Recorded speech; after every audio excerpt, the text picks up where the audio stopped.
সুপ্রিয় শিক্ষার্থীরা, আমি নীলোৎপল কুমার দে, সহকারী শিক্ষক, Padmapur school and college, Rajganj, Chattogram. তো গত ক্লাসে আমরা x⁵ 5+1/x⁵ টাইপের গাণিতিক সমস্যাগুলো কীভাবে সমাধান করতে হয় সেটা নিয়ে বিস্তারিত আলোচনা করেছিলাম। আজকে আমরা x⁵7+1/x⁵ এই রাশির মান কীভাবে নির্ণয় করতে হয় সেই নিয়ে বিস্তারিত আলোচনা করব এবং সবচেয়ে সহজ মেথডটাই শুধুমাত্র পিক আপ করবো। ওকে, তো এখানে দেখো x⁵7 প্লাস 1/x⁵ এর মান যদি তোমাকে বের করতে হয় তাহলে অনেকগুলো ওয়েতে 7 মিলানো যায়। একটা ওয়ে হচ্ছে 1 + 6 এভাবে 7 মিলানো যায়, আবার হচ্ছে 2 + 5 এভাবে 7 মিলানো যায়, আবার হচ্ছে 3 + 4 এভাবে 7 মিলানো যায়। তো 1 + 6 এটার মানে হচ্ছে তুমি x + 1/x এর সাথে x⁶ + 1/x⁶ কে যদি মাল্টিপ্লাই করো তাহলে কিন্তু x⁵ + 1/x⁵ এর আনসার বের হয়। আর 2 + 5 মানে হচ্ছে, এটা একটা বক্স করে দিই, 2 + 5 মেথড মানে হচ্ছে x², এই 2 মান মাধ্যমে x² + 1/x², 2 দিয়ে স্কোয়ার, এবং 5 মানে x⁵ 5 + 1/x⁵, এই দুজনকে গুণ করেও তুমি কিন্তু x⁵ + 1/x⁵ এর আনসার বের করতে পারো। আর 3 এবং 4 মানে হচ্ছে x³ + 1/x³, এটার সাথে x⁴ + 1/x⁴, এই দুইটা জিনিসকে গুণ করলেও কিন্তু তুমি x⁵ + 1/x⁵ আনতে পারো। তো এটা হচ্ছে সবচেয়ে সহজ মেথড, মানে সবচেয়ে কম সময়ে হবে। কোনোটাই যে কঠিন মেথড তা না। এইটা দিয়ে তুমি যখন অঙ্ক সলভ করতে চাইবে তখন দেখবা যে x⁶ + 1/x⁶ এর সাথে x + 1/x কে গুণ করার পর কিউব লাগতেছে, স্কোয়ার লাগতেছে, এগুলো তুমি আগে থেকে জানবা না, ঝামেলা করবে। আর এটা দিয়েও আমরা চাইলে সলভ করতে পারি। এটা দিয়ে সলভ করতে গেলে প্রথমে তোমাকে x⁵ 5 + 1/x⁵ সলভ করার জন্য অনেক লম্বা হিস্ট্রি পার করে আসতে হবে, তারপর তাকে আবার x² + 1/x গুণও করতে হবে। তো যার কারণে তুমি x⁵ + 1/x⁵ পাবা। কিন্তু এটা হচ্ছে সবচেয়ে সহজ মেথড, সবচেয়ে কম সময়ে হবে। সেটা হচ্ছে x³ + 1/x³ এবং x⁴ + 1/x⁴, এই মেথডে অঙ্ক করলে তুমি তাড়াতাড়ি সলভ করতে পারবা। তো আমি একটা করে দেখাচ্ছি যে x⁵ 7 + 1/x⁵ এর এই অঙ্কটাকে আমরা করার চেষ্টা করব। তো এখানে x³ + 1/x³ এটা তো সরাসরি সূত্র আছে। x³ + 1/x³ সরাসরি সূত্র হচ্ছে, ধরো x + 1/x whole cube -3 × x × 1/x × x + 1/x, সরাসরি সূত্র। কিন্তু ওর তো সরাসরি সূত্র নেই। x⁴ + 1/x⁴, এটা তো সরাসরি সূত্র নেই। ফলে এই x⁴ + 1/x⁴ এটাকে নিয়ে আমাদের একটু গবেষণা দরকার। গবেষণাটাতে আমরা কি পাবো? গবেষণায় আমরা পাবো x⁴ + 1/x⁴ কে আমরা লিখতে পারি x² whole square plus 1/x⁴ কে আমরা লিখতে পারি 1/x² হোল স্কোয়ার। এবং এটার জন্য আমরা যখন সূত্র করব তখন আমরা সূত্র পাবো কি x² + 1/x² হোল স্কোয়ার, মানে এখানে এই উপরের স্কোয়ারটা বাদ দিলে বাকিটা হচ্ছে a হোল স্কোয়ার, মাইনাস হচ্ছে 2 × x² × 1/x²। অর্থাৎ আমরা দেখতে পাচ্ছি কি, আমি যদি x⁴ + 1/x⁴ এর মান জানতে চাই তাহলে আমার x² + 1/x² লাগবে। এইসব ব্যাপারগুলো আমরা 3.1 অনেক আলোচনা করছি, তাই না? তাহলে x² + 1/x² লাগবে। তাহলে এই x⁵ 7 + 1/x⁵ বের করতে গেলে আমার কি লাগতেছে? x³ + 1/x³ লাগতেছে, x² + 1/x² লাগতেছে, x⁴ + 1/x⁴ লাগতেছে। তো আমরা ফার্স্ট x² + 1/x² দিয়ে স্টার্ট করবো। তাহলে আমরা বলবো দেওয়া আছে, কম সময়ে শেষ করবো আমরা, দেওয়া আছে, সংক্ষেপে লিখছি, দেওয়া আছে x - 1/x = 3, x - 1/x = 3 দেওয়া আছে। আমি প্লাসেরটা করাতে চাচ্ছিলাম, কিন্তু যেহেতু এখানে মাইনাস রয়ে গেছে তো আমি সরতে চাচ্ছি না। x - 1/x = 3। এখন দেখো, আমি x³ + 1/x³ এটার মান যখন বের করতে চাইবো, x³ + 1/x³ সূত্র যখন করবো তখন সে কিন্তু আমাকে x + 1/x whole cube -3 × x × 1/x × x + 1/x এই লাইনটা আনবে। অর্থাৎ আমার x + 1/x দরকার, কিন্তু আমার দেওয়া আছে x - 1/x আছে, যে কারণে আমি যেহেতু বুঝতেই পারছি যে x + 1/x আমার জীবনে কোনো একটা পর্যায়ে লাগবে, তো আমি চাইলে কিন্তু এক্ষুনি x - 1/x, x + 1/x এর মান বের করে রাখতে পারি। আবার ধরো আমি মনে করলাম যে এই মুহূর্তে আমি বুঝতেই পারলাম না যে আমার x + 1/x লাগবে, সেটা আমি জানি না, তো সমস্যা নেই। আমি তা আপাতত জানি যে আমার x² + 1/x এটা তো লাগবে, তো আমরা সেটা বের করে রাখি। তাহলে আমরা x² + 1/x² এর মান বের করতে পারতেছি। x² + 1/x এর মান বের করার জন্য আমি এটাকে লিখবো x², 1/x² কে আমরা লিখতে পারি 1/x whole square equal two, তাহলে এটা সূত্র করে দিই। এখন এটার যে দেওয়া আছে সেটা যেহেতু মাইনাস, তো এটার আমরা মাইনাসের সূত্রটাই করব। তাহলে x - 1/x whole square plus 2 × x × 1/x। তো x - 1/x এর মান হচ্ছে 3, তো 3 স্কোয়ার প্লাস 2, তাহলে 3 স্কোয়ার মানে হচ্ছে 9, 9 প্লাস 2 ইটস 11, তাহলে x square plus 1 by x square মান আমরা পেয়ে গেলাম 11। এখন x square plus 1 by x স্কোয়ারের সাহায্যে আমরা কিন্তু x to the 4 plus 1 by x to the 4 এর মান বের করে ফেলতে পারি। তাহলে আমরা বলবো আবার x to the power 4 plus 1 by x to the 4 যেহেতু আমার দরকার, এটার মান বের করতে হলে x to the 4 plus 1 by x to the 4 লাগবেই। তো x to the 4 plus 1 by x মানে যা যা বের করতে পারতেছি তার আগে বের করে ফেলতেছি। তাহলে x to the 4 plus 1 by x to the 4 এর মান বের করতে চাচ্ছি। তো এক্স টু দি 4 কে আমরা লিখতে পারি এক্স স্কোয়ার হোল স্কোয়ার, আর 1 বাই এক্স টু দি 4 কে আমরা লিখতে পারি 1 by x square whole square equal to a square বাদ দিলে যেটা সেটা হচ্ছে এ স্কোয়ার বাদ দিলে যেটা সেটা হচ্ছে বি। তাহলে এটা সূত্র হচ্ছে A plus B whole square minus 2ab। তাহলে এই হচ্ছে A plus B whole square minus 2 A মানে হচ্ছে এক্স স্কোয়ার আর বি মানে হচ্ছে 1 বাই এক্স স্কোয়ার। তো মান বসাই, x square plus 1 by x স্কোয়ারের মান 11 আসছিল। তো 11 স্কোয়ার মাইনাস কাটাকাটি গেল 2 কে 2, 11 স্কোয়ার মানে হচ্ছে 121, 121 থেকে 2 চলে গেল 119, 119। তাহলে x to the 4 plus 1 by x to the 4 এটা আমার ইন ফিউচারে লাগবে, কারণ এটার সাথে এটাকে গুণ করতে হবে। তো সেজন্য বাম পাশে আমি x to the 4 plus 1 by x to the 4 লিখে যাব। লিখে কেন যাবো? কারণ আমাকে সমীকরণ নাম্বার দিতে হবে। X to the 4 plus 1 by x to the 4 বা x to the 4 plus 1 by x to the power 4, এটাকে আমরা 1 নম্বর সমীকরণ দিলাম। এখন আমি x cube plus 1 by x কিউবের মান যখন বের করতে চাইবো তখন আমার এক্স প্লাস 1 বাই এক্স দরকার, কিন্তু আমি দেখতে পাচ্ছি আমাকে এক্স প্লাস 1 বাই এক্স দেওয়া হয় নাই। তো সেজন্য আমরা করবো কি, প্রথমে এক্স মাইনাস 1 বাই এক্স থেকে এক্স প্লাস 1 বাই এক্স বের করার সূত্রটা লিখবো। তাহলে আমরা বলবো আমরা কি জানি, আমাকে একটা মাইনাসের মান দেওয়া আছে, প্লাসেরটা বের করতে যাচ্ছি। তো প্লাসেরটা সূত্র কি, এক্স প্লাস 1 বাই এক্স, এখানে যেটা দেওয়া আছে তার অল্টারনেটিভেরটা সূত্র, এখানে মাইনাস দেওয়া আছে তো প্লাসের সূত্র হোল স্কোয়ার ইকুয়াল টু হচ্ছে x minus 1 by x whole square, ভিতরে মাইনাস হলে বাইরে plus 4 into x into 1 by x.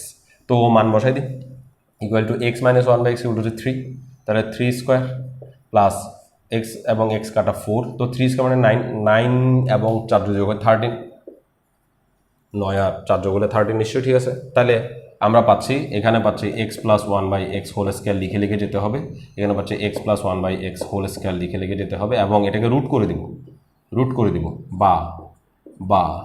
বা এটাতে বা হবে না প্রথম লাইন। তাহলে এখন আমরা কি পাচ্ছি, আমরা পাচ্ছি সুতরাং x plus 1 by x equal to root over 13।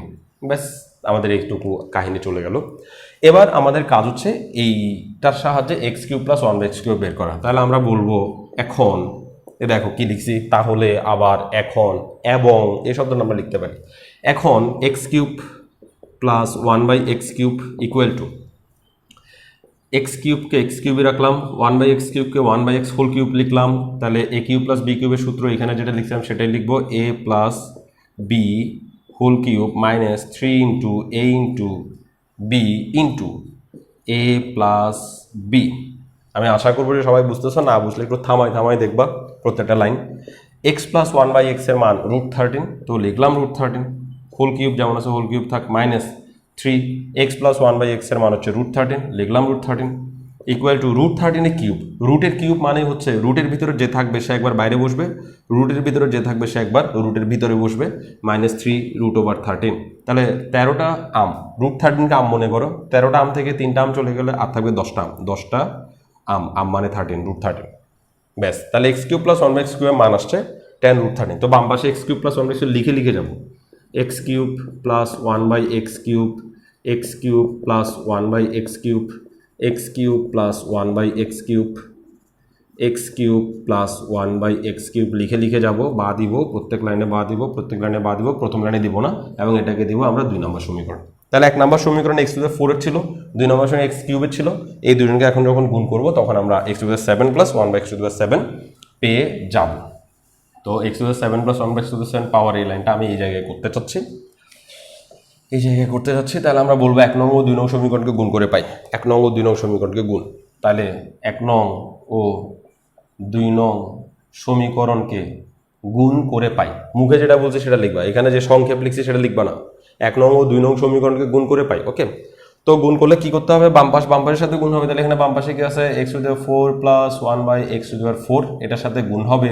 এখানে বাম পাশ x cube plus 1 by x cube, x cube plus 1 by x cube equal to এটার ডান পাশের সাথে ওটার ডান পাশ গুণ, এটার ডান পাশ হচ্ছে 119, 119 আর এটার ডান পাশ হচ্ছে 10√13 বিশাল সংখ্যা চলে আসছে, কিচ্ছু করে নেই। তাহলে এবার গুণ করবো, এক্স টু দ্য 4 এর সাথে এক্স কিউব গুণ হবে, তাহলে এরকম লিখতে পারি x to the 4 into x cube plus x to the 4 এর সাথে 1/x কিউব গুণ হবে, তাহলে x to the 4 into 1/x cube. এবার এর সাথে দুজনের গুণ শেষ, এবার ওর সাথে দুজনের গুণ করতে হবে, 1/x টু দ্য 4 এর সাথে এক্স কিউব গুণ করবো, 1/x টু দ্য 4 এর সাথে এক্স কিউব গুণ করবো প্লাস 1/x টু দ্য 4 এর সাথে 1/x টু দ্য 4 গুণ করবো, 1/x টু দ্য 4 এর সাথে 1/x কিউব গুণ করবো ইকুয়াল টু জায়গাটা এখানে নাই, তোর নিচে দিলাম ইকুয়াল টু, এটাকে যদি ওর সাথে গুণ করি তাহলে এটা হবে 1190√13। আই ডোন্ট নো ক্যালকুলেশন ঠিক আছে কিনা, ক্যালকুলেশনে কোনো গরমিল হইতেই পারে, কারণ আমি এগুলো আগে প্র্যাকটিস করি না, ডাইরেক্ট এখানে করতে আসছি, ক্যালকুলেশনে কোথায় ভুল হয়েছে সেটা ঠিক এখন বলতে পারতেছি না। যাই হোক, তোমরা অঙ্কের প্রসেসটা দেখো, ক্যালকুলেশন নিজে ঠিক করতে পারবা। তো বেজ একই হলে গুণের বেলায় পাওয়ারের পরে যোগ করাকেই গুণ বলা হয়, তাহলে পাওয়ারের পরে যোগ হলে 4 দিনে 7, এখানে 4টা 3, এখানে 3টা 3, তা 3টার 4টা কাটা গেলে একটা বাকি থাকে, উপরে বাকি থাকে, এখানে 4টা 3, এখানে 3টা 3, 3টা কাটা গেলে একটা বাকি থাকে, নিচে বাকি থাকে, সেটা কারণ নিচে বেশি, যেদিকে বেশি সেদিকে বাকি থাকে। প্লাস এটা হচ্ছে 1/x⁷ equal to 1190√13। X plus 1/x একটা বাড়তি আসছে, আমরা এভাবে লিখতেছি x⁷ plus 1/x⁷ plus x plus 1/x, it's equal to 1190√13।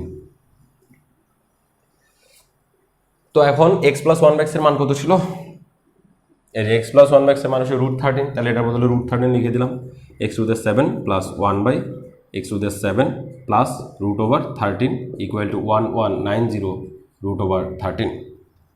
তাহলে এখন কি পাইলাম, এই 13কে পক্ষান্তর করবো, তাহলে x⁷ plus 1/x⁷ equal to 1190√13 -√13, তাহলে 1190 মানে 1190 থেকে একটা √13 যদি চলে যায় তাহলে 1189√13 থাকে, এবং এটা হচ্ছে x⁷ প্লাস 1/x⁷ এর আনসার। প্রত্যেক লাইনে বাদ দিতে হবে, প্রত্যেক লাস্টের লাইনে সুতরাং দিতে পারি, কারণ এটা আনসার চলে আসছে।